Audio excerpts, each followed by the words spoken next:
Welcome back to the shadows. Today, we speak of a poison so pervasive, so deeply embedded in your life, that you call it a treat. You celebrate with it. You reward your children with it. You use it to comfort your soul when the world feels cold. But to your mitochondria, it is the ultimate betrayal. I am talking about refined sugar, the white shadow that follows you from the cradle to the grave. In the previous chapter, we spoke of the lost fire. Today, I will show you how we are drowning that fire in a sticky, white sludge that is turning our species into a collection of fermented, dying husks. Think of your mitochondria as high-performance engines designed to burn clean, high-grade fuel. For millions of years, that fuel was fat, fiber, and complex nutrients extracted slowly from the earth. But in the last century, we have performed a global experiment without a control group. We have replaced the clean, slow-burning wood of the fire with cheap, volatile gasoline. When you consume refined sugar, you are not giving your body energy. You are giving it a metabolic explosion that leaves behind a trail of toxic, black ash. This ash is called glycation. It is the silent rust of the biological world. Look at a piece of bread as it toasts. It turns brown, then black, and becomes brittle. That is the Maillard reaction. Now, imagine that same process happening inside your warm, dark arteries. Imagine it happening inside your brain, within the delicate folds of your memory. When your blood sugar levels remain high, your proteins begin to cross-link. They become stiff and useless. You are, quite literally, cooking from the inside out at 37 degrees Celsius. This is why the modern world is plagued by inflammaging. You aren't just getting older, you are being preserved like a piece of cheap fruit in high fructose syrup. Your mitochondria are the frontline infantry in this sugar war, and they are losing. When a massive wave of glucose hits the cell, the mitochondria try to process it to keep the voltage steady. But the sheer volume creates a catastrophic backup. The smoke we discussed, oxidative stress, becomes a raging wildfire. The delicate, double-layered membranes of your energy factories begin to leak. To protect the rest of the cell from this chaos, the mitochondria do something desperate: they shut down. They stop producing energy and move into a defensive posture. This is the biological origin of the brain fog that keeps you trapped in a haze every single afternoon. The industrial machine wants you to believe that a calorie is a calorie. This is the greatest lie ever sold to the human race. It is a mathematical trick designed to hide a metabolic crime. A calorie of wild-caught salmon and a calorie of high-fructose corn syrup are processed by two completely different biological universes. One builds a temple of health, the other burns it to the ground for a temporary spark. Sugar is not food. It is a highly addictive, industrial chemical that triggers the same primitive dopamine pathways as cocaine and heroin. It keeps you weak, it keeps you hungry, and most importantly, it keeps you dependent on the very system that sells you the slow-acting poison and the even slower-acting cure. Dr. Thorne has no interest in your comfort or your cravings. I am here to tell you that every spoonful of those white crystals is a nail in the coffin of your vitality. We have become a fermenting species. In the absence of oxygen and healthy mitochondrial function, our cells revert to a primitive, anaerobic state called glycolysis. They stop burning fuel with the elegance of a furnace and start fermenting it like a stagnant swamp. This is the Warburg Effect. It is the primary environment in which cancer thrives. Cancer cells do not want oxygen, they are terrified of it. They want sugar. They want the fermentation.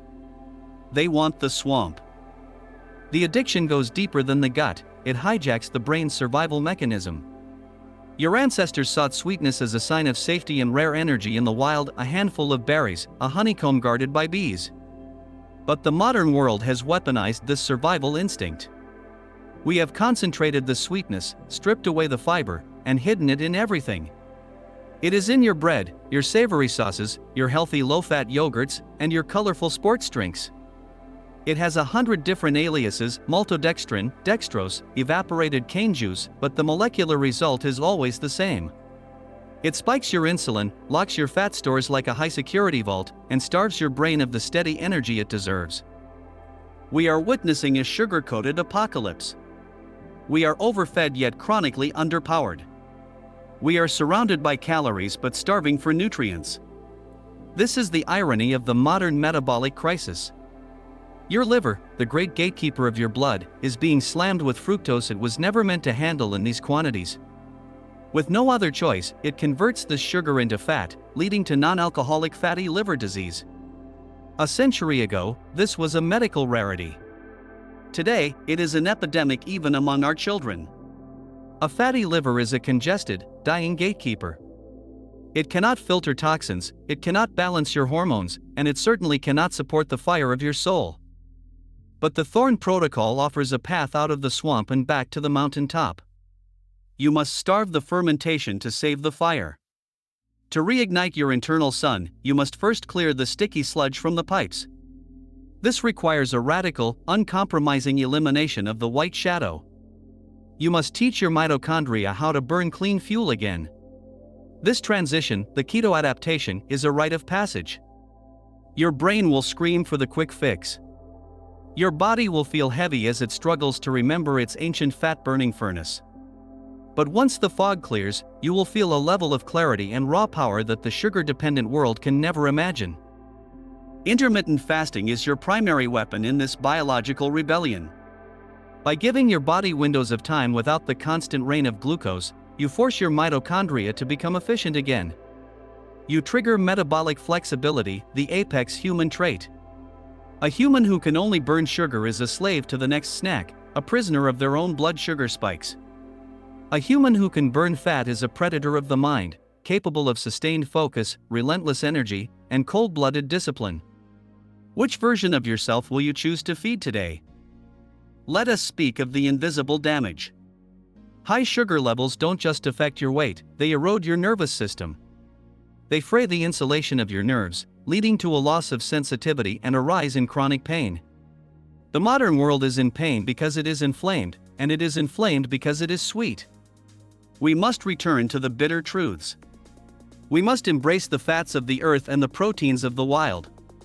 We must respect the biological limits of our ancient guests, the mitochondria. They are not asking for much, only that you stop poisoning them for a fleeting moment of tongue-based pleasure. I want you to walk through your local grocery store and see it for what it truly is, a minefield of metabolic traps. The bright colors, the smiling faces on the boxes, the promises of added vitamins, it is all propaganda designed to keep you in the cycle of consumption and decay.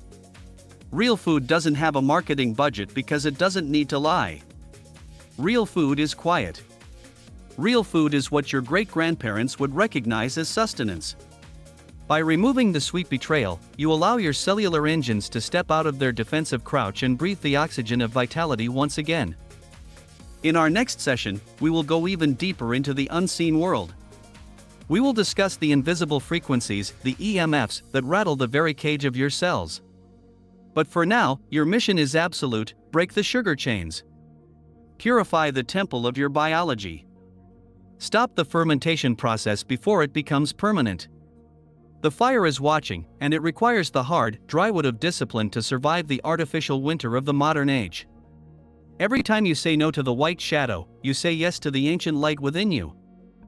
The system thrives on your lethargy. It profits from your brain fog. Your clarity is the greatest threat to the status quo. When you stop consuming the poison, you start to see the bars of the cage for the first time.